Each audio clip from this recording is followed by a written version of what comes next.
Hi guys, my name is Steven, and welcome to video number 6 in this new series where I'm building a login registration system with CodeIgniter. What I'm doing in this video is I'll be creating a new model with a function called canLogin, which will essentially evaluate whether a user can log in with the credentials that they entered. So the first thing I'll do is create a new model.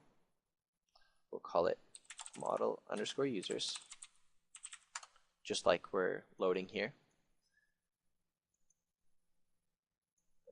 Open up my PHP tag, and I'll leave it open, and I'll say class model_users extends, I think it's users, just double check that really quick, model_users, good, extends ci_model. Okay, now I'm going to create a public function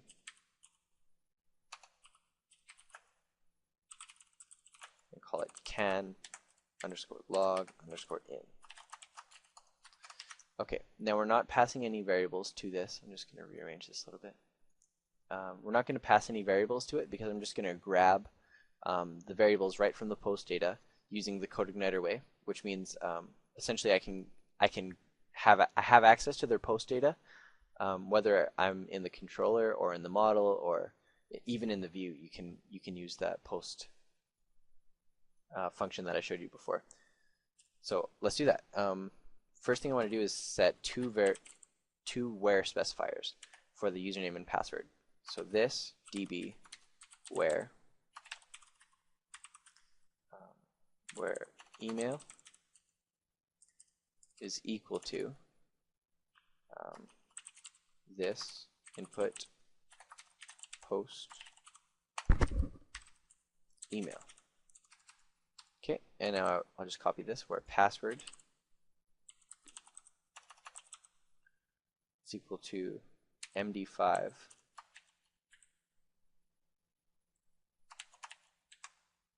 whoa, what did I do? Okay, I only need 3 there, I think.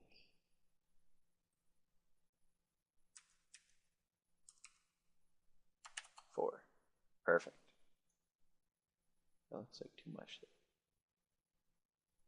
Oh, derp. I only need 1 there. Okay, cool. That makes sense.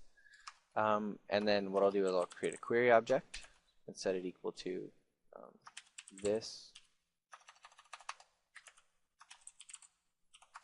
db get. So this is the get will actually take any where specifiers already previously to it, and all I have to do is with the get function is pass in the table that I want to get it from. So in that case it's just users, and then I want to go if. So now this query will be an object of whatever's returned. We can go num_rows is exactly equal to 1, which means if it found a user, meaning if they actually did enter valid credentials, then return true, else return false.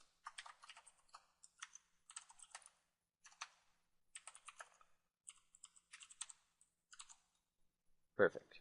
We should already be connected to the database. Now all I have to do is actually insert a user before I can actually test this. So I'll go back into my MySQL database, click on insert, and I'll create someone with the email of hello@welcome.com. Then what I'm going to do is, I'll show you how to find this, create an MD5 hash of the word password. So I'll just go to Google, and this is what I do all the time. I'll go MD5 hash generator miracle salad. Sweet. I'll just type in password MD5, and there's my MD5 hash. Copy it, and then just paste it right here. Perfect. Now you'll notice, like right here, I encrypt whatever they typed to MD5, and then I want to compare that to the entry in the database.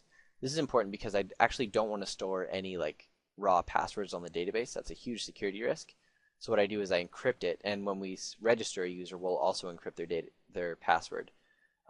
Right now we're doing it manually with a generator, but our code will actually be set up to do this eventually. And if you're familiar with other ways of like login registration systems, this will be really familiar to you. Cool. Now actually, I believe it should work. So what I'll do is I'll enter some bogus information. And there we have incorrect username password. Notice I actually don't have a callback to check if the email exists. That's a pretty big security risk because that way somebody could just go through, like, they could brute force it, I guess. I'm not sure. That's where they literally try every single like possibility of like email addresses or whatever. But that way, like, I'm not telling them if an email exists or not. I'm just saying if they can log in with their credentials or if they can't, which is the best way to do it as far as I've been taught. So what I'll do is I'll even try some other types of validation. And now I'll actually try and log in with the good credentials. .com, and the password is password. Incorrect username password. Okay. Let's just try this again. Okay. Welcome.com. Okay. Gonna pause it. Okay, I'm back. I figured it out. When I copied this line, I actually didn't change the post password. Maybe you noticed that and were laughing at me the whole time and saying, haha, what an idiot, Steven. You know, you copy a line, you have to change it. Duh. Okay, so yeah, I changed that, and this should hopefully work now. I'll go hello at welcome.com. Password. Boom. We logged in. Now, there's a couple other things we want to do right after we log in, like create the session data right here before we return true. Because if they can log in, we want to log them in right away. And we can actually do that right in this callback, and it'll be really cool. But we'll do that in the next video. Thanks for watching.